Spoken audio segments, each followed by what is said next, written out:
Hi, it's a pleasure to have you. Thanks for having me on. Yes, and I'd like to tell our audience that we have the honor of hosting James Carden. He's a columnist at the American Conservative and a member of the American-Russian Friendship Committee, right? The American Committee for U.S.-Russia Accord, yes. For U.S.-Russia Accord. Yes, I'm sorry. I suck at this.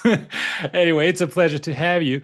So, James, a few really interesting things, to put it mildly.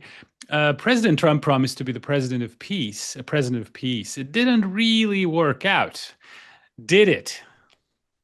Well, no, they like to run around with a list of all the wars that he's allegedly has stopped. And the fact of the matter is that he's been busy starting up new ones. He's starting up a new one in our hemisphere Yeah. against Venezuela. He is still allowing the Israelis to continue to do whatever they wish to Gaza. And of course, the war in Ukraine continues. I think his intentions are good. I think his advisors are bad. And I think that that's probably part of the problem. I certainly don't know much about American politics. Certainly, you know a lot more, but my guess would be that probably he did have good intentions, but he kind of gave in to pressure, pressure from Europe and pressure from the so-called deep state or the neocons or whatever. Is that in your opinion? Is that what happened? I think that that's what's happening. Yeah. I think that people need to understand that while Trump is a transformative president and probably the most important political figure in American politics of this century, um, he has not been able to transform the Republican foreign policy establishment. The Republican foreign policy establishment is still stuck in the Dick Cheney, George W. Bush mindset. And they are hardcore neoconservatives. They rule Capitol Hill, and he's invited a lot of them into his administration. And we've seen what's resulted from that. Yeah, sadly, yes. I have a theory. Let me know what you think. Is it that these kind of people create this world of aggression and war and the rule of power and force? Or is it that when the world changes a certain way and one country becomes very powerful, it creates conditions for these people to come to power? I'm just curious what you think. I think that's right. I think one of the problems with the American foreign policy establishment on both sides of the aisle, among Democrats and Republicans, is a lack of new thinking. And there's a lack of even wanting to listen, wanting to hear alternative voices. So all the same people who have been responsible for all of the disasters beginning in the post 9/11 period have returned to power over and over again. Yeah. So the establishment is a very closed circle, and they are unwilling or unable to listen to alternative perspectives. So that's sort of the big problem that we face in Washington. Yeah, I would agree. I mean, after Iraq, Afghanistan, Syria, Libya, Iran, and now the U.S. is taking on Venezuela. This is a gunboat diplomacy, Teddy Roosevelt, early 20th century, in my opinion. But so we Armenians have been very excited. I mean, they rarely get excited, but they got really excited about this peace treaty, which we kind of discussed with you back in August. I wouldn't call it a peace treaty, but anyway. So what they're saying is President Trump promised us that he's going to guarantee peace. He signed this document. I mean, he signed as a witness, but anyway, they get very excited about that. The U.S. is going to pour money into Armenia. The U.S. is going to come here. You know, we're going to have jeans and sneakers fall from the sky, and rivers of Coca-Cola are going to fill the only lake we have, which we're about to share with our neighbors, by the way. So this is what they're telling our people. Now, Trump has signed this document as a witness. When they asked him, well, what happens if something goes wrong? He said, oh, just call me, give me a call. All right. Well, in 3 years, who are we going to call? I mean, your number may change. You know, if you're with Verizon or AT&T, God knows. And then he called the leader of our group. He called him that other guy, and then he said, well, I'm really glad that Albania is making peace. So he thought we were Albania, and then said, you guys were fighting Cambodia, right? So he was a little bit confused. Let's just say he's a nice guy, just a little bit confused as to who Armenians are and why are we important, because we're not. So do you think that the US has any obligation to enforce peace between Armenia and its neighbor, or guarantee Armenia's security? Because that's what they're telling our people nonstop. No, there is no such guarantee. In fact, I would be very worried if I were an Armenian, Yeah. because I look at that deal and I look at Trump and I look at the alignment of forces in the region and the alignment of political forces here in Washington. And I see this as something of a green light to Azerbaijan to do whatever they wish to Armenia. Yeah. So I see this as a very serious security problem for Armenia. And if people are buying into this idea Oh, they are. that this is going to bring Armenia into the American orbit, and it's going to open up markets, and it's going to be some kind of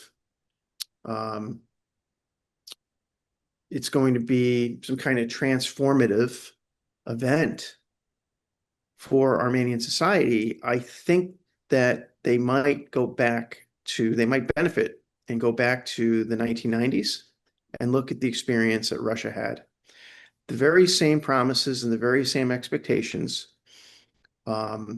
were held by the Russian elite at the end of the Cold War. That neoliberal experiment did not turn out so well for Russia. Put it mildly, very mildly. Yeah. 90s. So I always feel bad when this happens, but it happens all the time. It happened, for instance, we did this to the Hungarians in 1956. The Hungarians thought that we were going to come to their rescue from the Soviets, and they took the streets, and we didn't. No. We did this to the Kurds. Yep. In Iraq after the first Gulf War. Yep.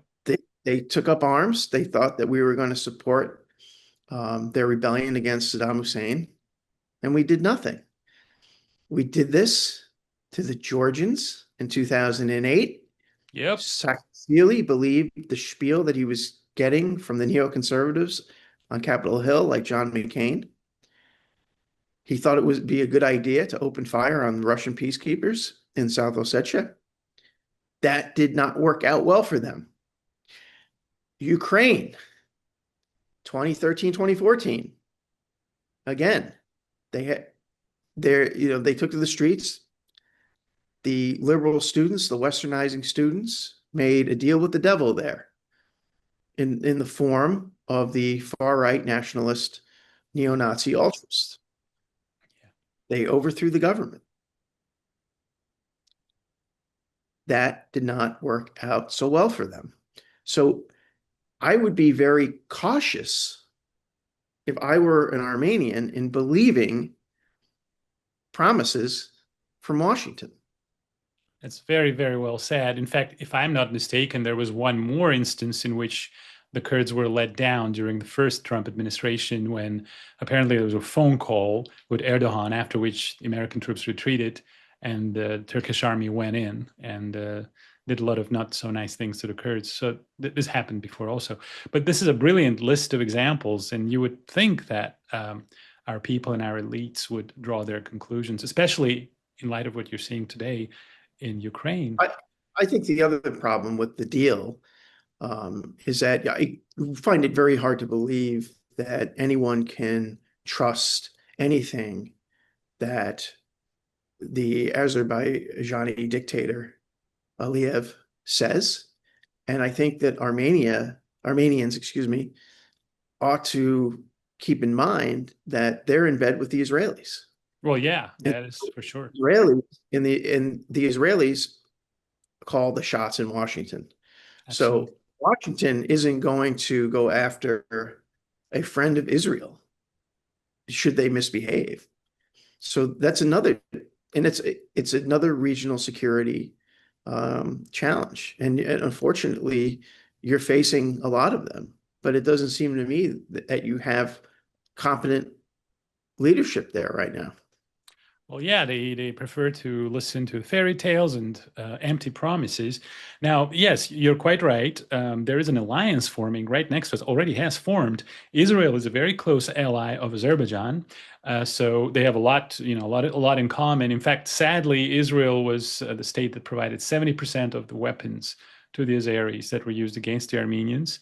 And Right. as you said, the Israeli lobby rules Washington. So Azerbaijan can have, very powerful presence and influence in Washington, as if the Turkish lobby was not enough. So we have this alliance forming now: Azerbaijan, Israel, Turkey, probably the U.S., most probably England, because the head of MI5 seems to be very friendly with our leader. They keep having phone conversations. So I think this alliance is definitely forming. And of course, you and I know the purpose of it is to cut Iran off from Russia, force it out of the region, establish a potential base on Iran's northern border, and, like I said, contain Russia, force the Russians out. And Washington has no record of standing up to the Turks either. No. And I'll give you one example. You may recall this. When Erdogan visited Washington a number of years ago, outside of the Turkish, the residence I of remember. the I remember. Turkish ambassador on Sheridan's Circle, there were protesters. Yeah, they beat And them up. Erdogan unleashed his thugs in an American city, and they beat these largely American protesters up, and nothing happened. Not Yeah. the State Department did nothing. The administration did nothing. They did absolutely nothing. His thugs were allowed to run wild on Well, Sheridan Circle in Washington, D.C. in the middle of the day. Nothing happened. So again, a security guarantee from Washington with regard to Turkey or Azerbaijan, in my view, is probably worthless. I couldn't agree more. In fact, do you think that the US is going to kind of oversee this region, or is it going to delegate it to its closest allies, Turkey, Well, Israel, and of, Azerbaijan? of course. I mean, yes, I think that we will, because as the world knows, we have significant challenges here right now. Oh, yeah. And Trump is busy fomenting conflicts in our own backyard and elsewhere. So no, I don't think it's going to be a priority. And I think that if unfortunately, and I hate to say this because, as you know, I've been to Armenia. I really like it. I like the people. Yeah. They're kidding themselves if they think that the South Caucasus is going to be a priority for any American administration. No. I think they'll just delegate it to Turkey as they have done. And I quite agree. America is not going to stand up to Turkey on any issue. I mean, let's just mention the small episode of a leader of Al Qaeda brought to power in Syria. I mean, am I wrong? Am I imagining something? Or did the leader of an organization that murdered 3,000 Americans in front of my eyes on September 11, 2001, I was much younger then, but I still remember that day. They killed 3,000 Americans, and you bring the leader of that organization to power in Syria, and then Ms. Schmunderlein is meeting him in Brussels, and then he's coming to the White House. Did something happen to me, or is it something that happened to the world? I mean, how in God's name is this possible?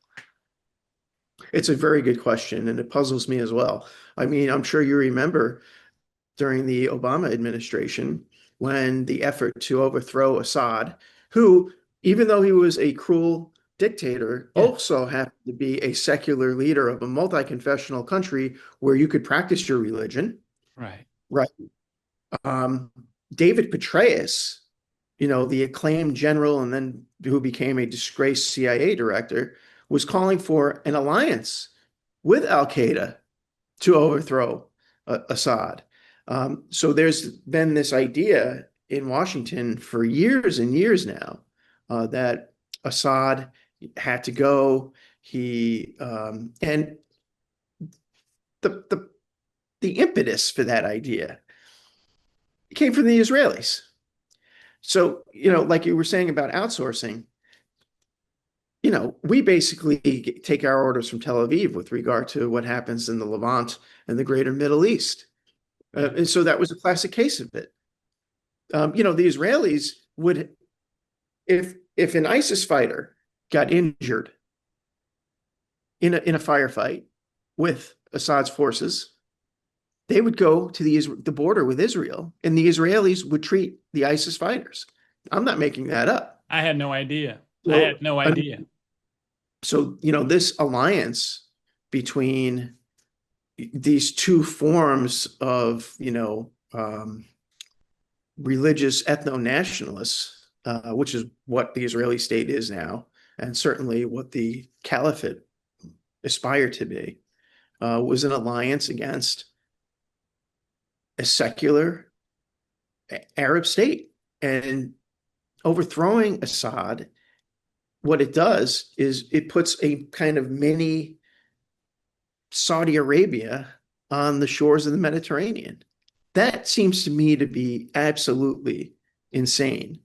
But that's the policy that Washington and Tel Aviv had been pushing for since the Obama years.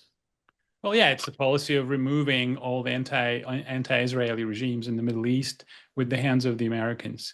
Thank you, James. Very insightful. Now, James, what do you think will happen when they actually start building this corridor on formerly Armenian territory, where we have no control anymore? Aliyev said there's going to be no customs and no border patrol, and I don't want to see any faces of any Armenians. So he made it very clear. He actually said that. So now Trump is going to run it. And the Azeris are saying, well, part of it is going to be under our control because we're going to be like shareholders here. What will happen? What will happen vis-a-vis Iran? Because now we have American forces, potentially even like a private military organization like Blackwater or whatever, potentially on Iran's northern border. What happens if there is another attack on Iran?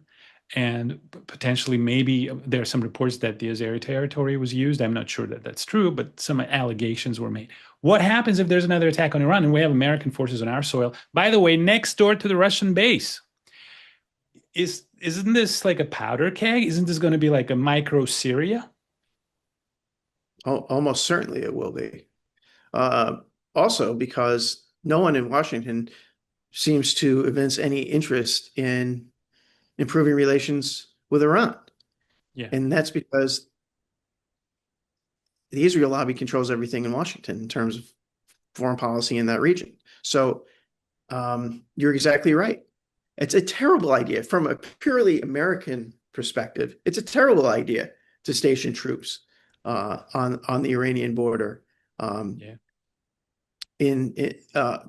the Iranian border in Armenia. So you're exactly right. It's a lot of trouble waiting to happen. Especially next to Russian military base, given what's happening now in the world. I'll try to just wrap it up in a couple of questions, if I may. So we're clear that no one in the U.S. thinks that Armenia is a priority or the Caucasus is a priority.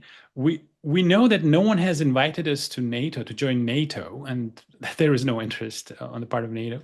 But they're also selling us this idea that Europe is waiting for us with open arms. I know you're not based in Europe, but you're certainly very familiar with what's happening on the other side of the pond, and you probably follow European dignitaries and the media.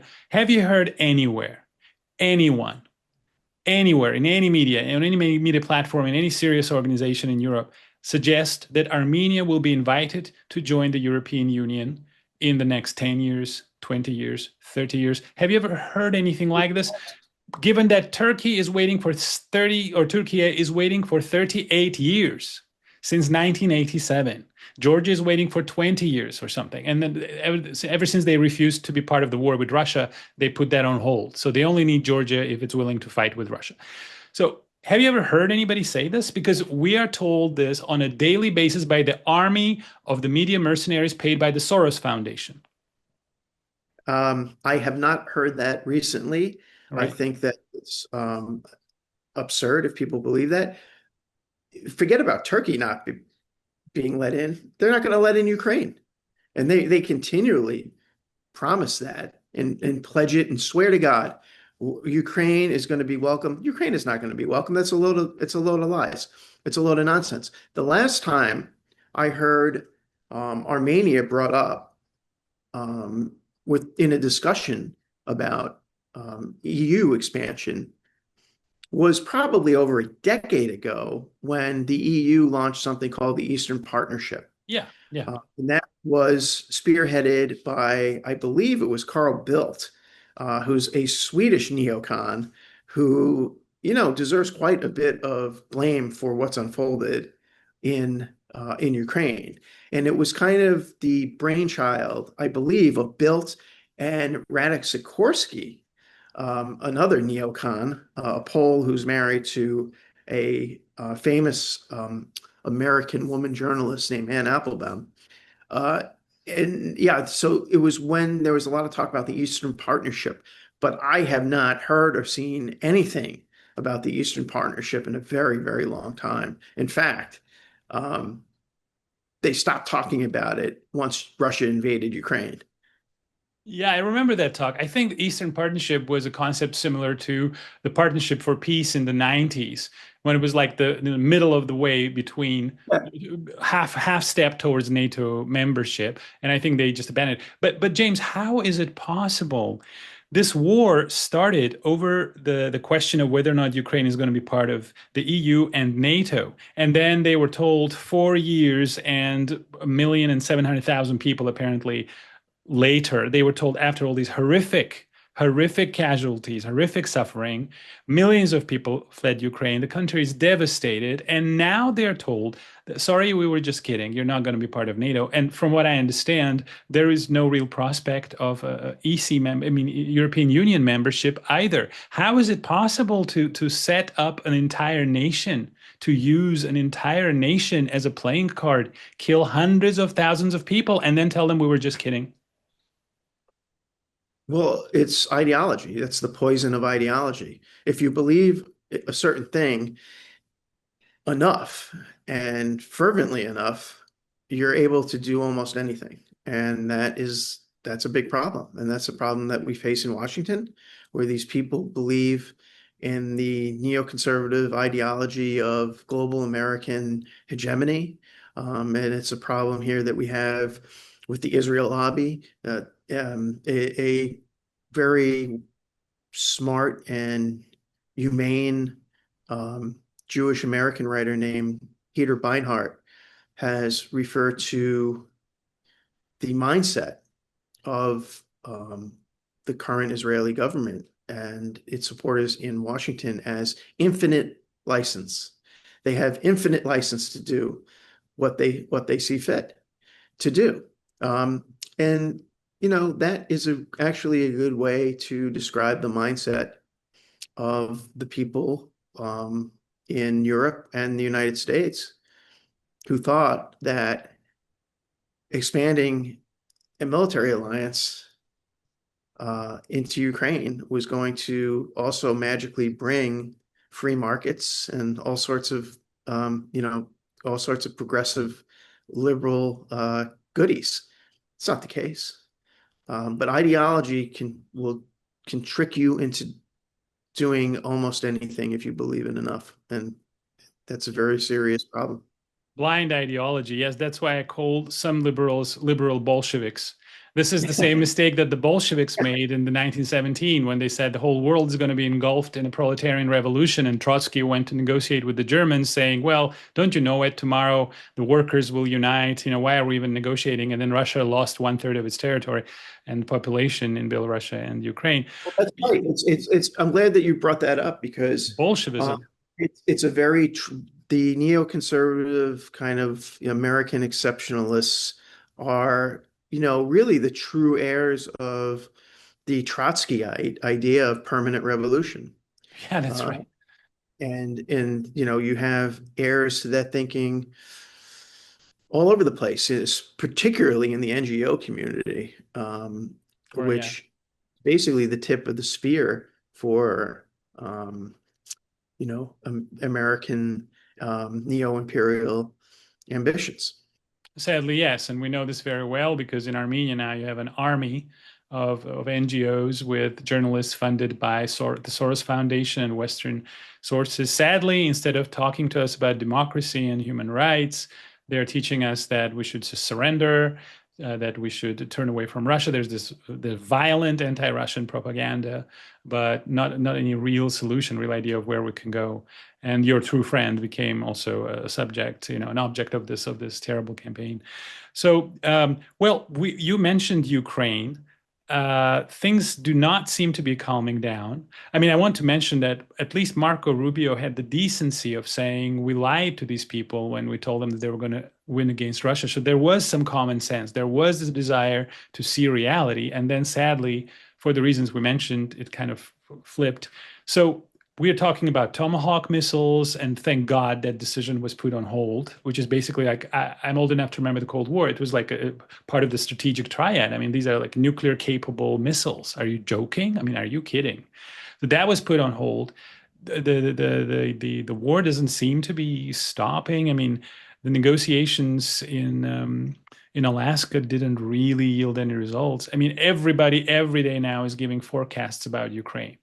So I don't want to, unless you really want to venture into that territory, but at some point it has got to end. And at some point, somewhere between Lvov and Kharkov, or, the Lvov and Belgorod, wherever, somewhere there's going to be a line drawn, and this war has got to end. How would you see the terms of this? And by the way, what happened when Trump said, actually, now I understand that Ukraine can take all of its territory and even more? What was that? Was it like a sarcastic remark? And how is this going to end? Well, no one really knows.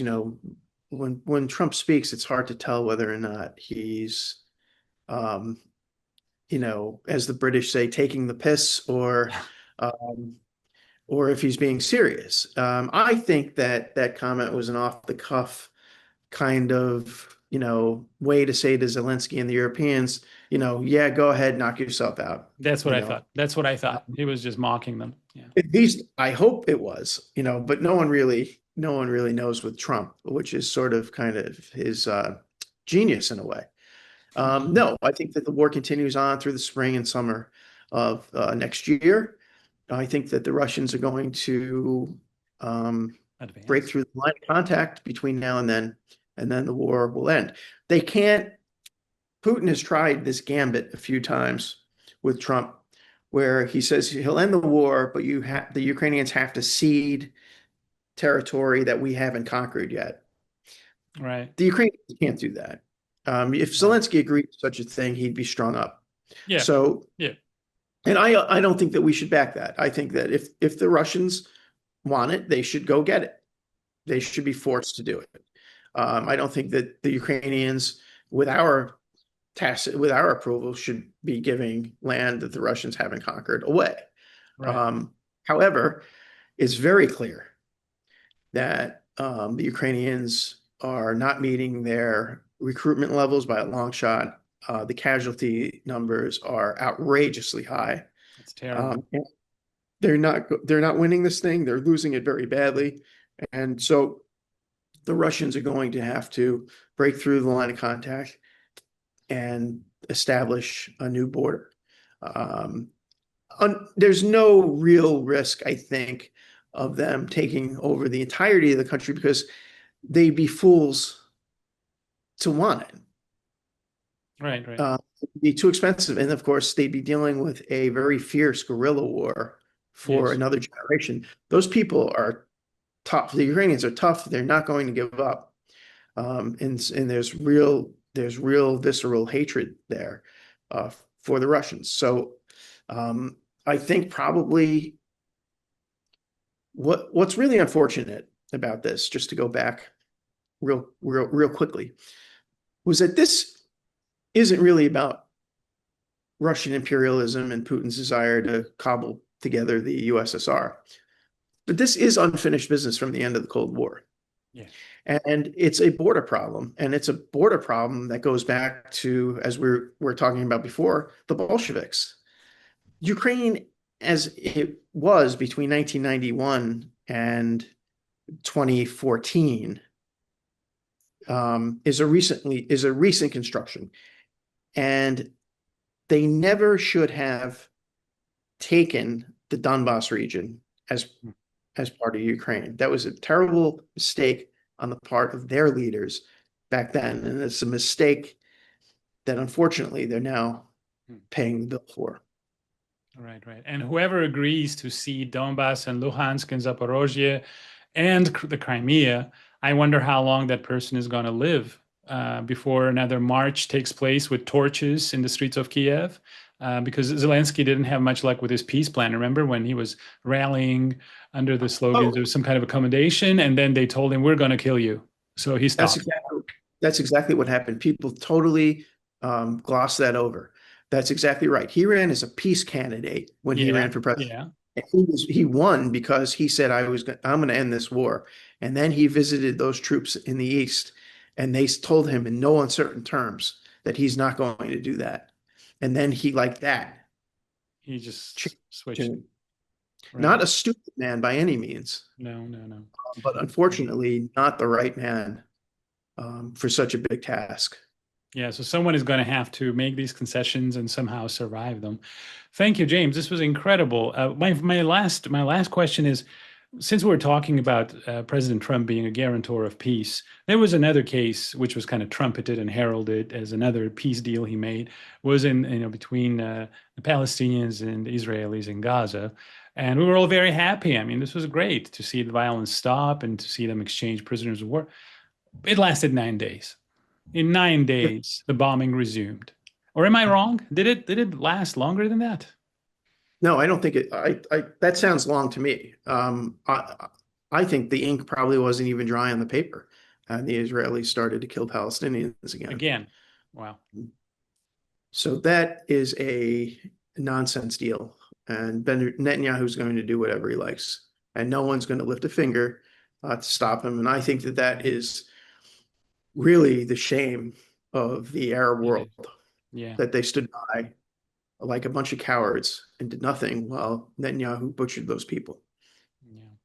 Yeah, I quite agree. And it really is very sad. Well, that's the thing. They're telling us that if we sign a paper with Aliyev, that's going to guarantee our peace.